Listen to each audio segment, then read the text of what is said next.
Hey guys, welcome to my channel. Please like, comment, subscribe, support me. So this video really, it was not meant to be my first video, but I don't know, I just thought, you know what, let me just make it and let me make it my first video. Why not? This is just, to update some of my friends and family on what's been happening. I know I've been off social media for about 2 years now, and with most of my friends, that meant I missed a lot of birthdays. I'd missed a lot of milestones when they had babies. Couldn't even say congratulations or happy birthday or anything like that. It's just that during that time I had some healing to do, and selfishly I had to take some time out. I'm really sorry about that. It really doesn't mean like I love you any less or anything like that. So just a quick update then, what's been happening. Some of you might already know. So in 2016, there I was working, going to uni, everything is okay. And then my dad got diagnosed with cancer in 2016, and my mom died in 2007. So it meant it was mostly me and my little brother who had to kind of step up and take care of him. And at some point things got really bad. He got into intensive care, and the doctors and nurses were telling me that, okay, tonight if you receive a call from an unknown number, it's us basically telling you that it's happened, he's not going to make it. And my dad was a true fighter. He made it, and through the intensive care bit, but afterwards he was still really ill. And all these hospital visits, they were kind of adding up into these kind of little things such as like anxiety and depression. Just me waking up every morning, I'm scared because every time they're saying, okay, we might give you a call and this could have happened or this can happen. And as the only daughter, I was daddy's little girl, and every person's parent, it's like they're your hero. You don't expect them to get ill, like, come on. You don't expect them to deteriorate. But just to see my dad in that condition, it really did something to me. He couldn't eat. He got really skinny. Was only skin and bone at some point. And the doctors basically said, we can't do anything, we're just gonna have to bring you home, and he's gonna have to die there with you guys, kind of. And he came, and me and my two brothers had to kind of care for him, and he got really ill again. And I remember when he got into the ambulance, on that day I held his hand so tight, and then he held my hand so tightly. He didn't have any energy, but somehow he gathered the energy to do so, and he just looked at me and I looked at him, and I think we kind of just both knew, that was it. Like, and then a few days later after that, that's when we went to the hospital. He didn't have any drip, he didn't have anything. He probably hadn't eaten properly for like 4 weeks, and he was just taking his last breath. And yeah, and then that happened, and the funeral happened, and somehow people expect the world to just go ahead, but that thing does something to you. I had a lot of depression, a lot of anxiety, a lot of panic attacks, things that I didn't know people could have. Like, I could literally get into a cab and my heart will beat so fast, and I would literally just want to come out, and I just didn't know what that was, and I didn't know who to tell, because I just thought people are not going to understand, they're going to laugh at me.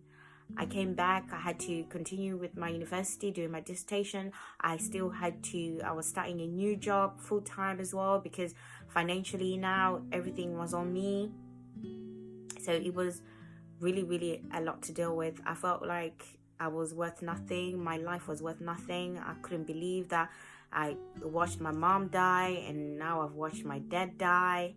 And my brother died as well in 2012, and I just felt like people around me were dying, and my brain now, I started to think that I was next. Like, I was just thinking, okay, this is it, I'm gonna die now. I literally, for a lot of days I couldn't sleep, and if I tried to talk to people, it just felt like they would say the wrong thing, and I got really, really angry. I started to feel so alone, and the only person who I wanted to tell what was going on in my life, was Dad. Unfortunately, he had died, and I just felt like, wow, no one else is going to love me. And I would see people on social media just being happy and everything, and I would feel like, what about me? What's happening with me?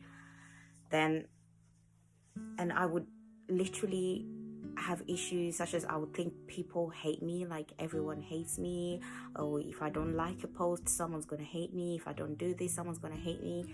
Yes, it sounds so silly now, but at the time it was actually a true problem that I was having.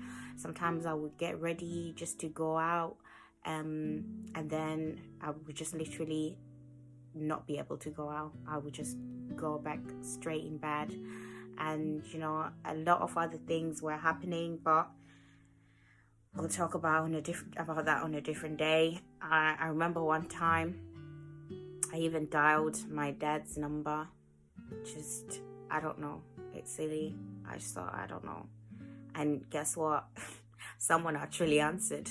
Yeah, I think they must have given his number to someone else. I was so freaked out. Like, literally, this guy was like, yeah, hello?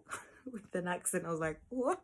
And then I was just like, okay, I can't explain myself. And I just hung up. But basically, that's what's been happening. I'm way so much better now. I had a lot of support from my family, my friends, my partner, and here we are. But I had a lot of regret for a long time. I felt like I should have done more when my dad was alive. I should have spent more time with him. I should have taken more pictures. I should have taken more selfies. I shouldn't have gone out, and I should have just spent time with him. Maybe he just needed me to be there. But what has helped me is just to accept that whatever happened. I love my dad so much, and I know that he loved me, and if he would see me now, he'll be really, really proud of me. And I know that there's a lot of death that's been happening lately, even with like celebrities, with people getting ill now. And I thought this would be a good video to put out there for people, just to give out a few pointers on how to deal with death. I know sometimes people would think, okay, only when a close person dies, that's when we should feel something.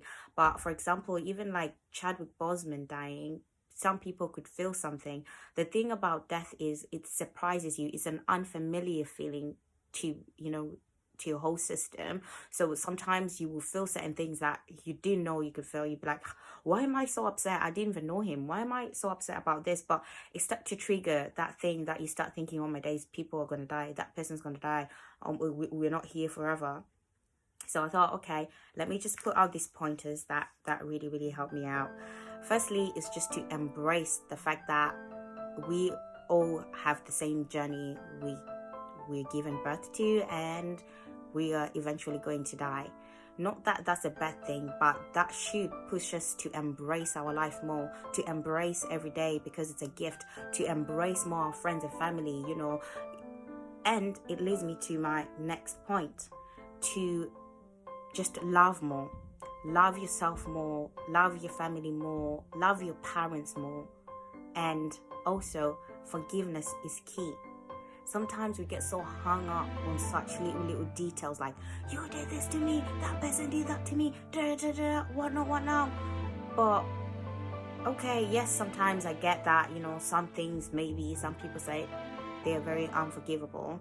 But I think the more we forgive, the better quality of mental health and life that we're gonna have, because we're just thinking, okay, we are all on the same journey anyway. And also, especially when it comes to parents and your family, just learn to love them unconditionally and forgive them for whatever, because when they're no longer there, you're going to regret, you're going to wish you had just had that conversation. Because with me, there's certain things with my dad that, you know, I was just like, I didn't forgive him for. But now looking at it, I'm just like, it was so silly. Why, you know, why wouldn't I forgive someone for something like that? I know that, you know, just life goes on, okay? And that's the most painful part, when you have someone that's died and then the next thing, everything's just going on ahead, you know, the football is playing, people are traveling, that's happening. That's the most painful part. But either way, life will go. For me, I know that my mom, my dad, and my brother died, but yes, it's part of me, but I do not want it to define me. I was put on this earth for my own personal purpose and my own personal calling and my own personal journey, and I don't want to get distracted from that. I want to do what I came here to do and just live a better life. Don't rob yourself of feeling certain things. Allow yourself to feel certain things. Allow yourself to feel sad when you're sad. Allow yourself to feel regret, and then deal with it and move on. Because sometimes you say, oh, that's so silly, I can't believe, you know, I would get upset about that, I would do this, I'll do that. Well, you're feeling what you're feeling now. Just feel it and then move on. Another thing, don't forget to continue to explore yourself. You know, we also don't know ourselves. We don't know how we're going to react under certain conditions. So just that self-life journey is also very important. Speak to someone. Speak to a friend, speak to a family member, speak to a GP, speak to a practitioner, pray, have a spiritual journey. Just do more. But just sitting and thinking, oh, I'm the only one who's feeling this, or I don't think anyone else is feeling this, it's just going to eat you up inside. And I know that at the moment there's been, you know, a lot of depression and anxiety that's going on, and people don't know this, because some people are saying, you know, that person was at a party and then the next day they ended up killing themselves. Sometimes you do a good job of hiding how you're feeling. That's why I literally had to take some time away and just come off all social media. I don't want to do anything.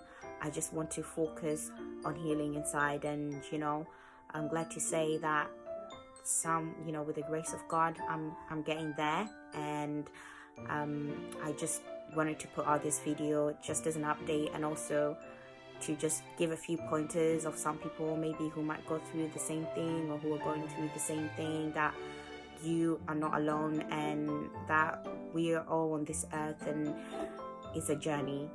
This is not a destination. And don't forget to like, subscribe, more videos to come.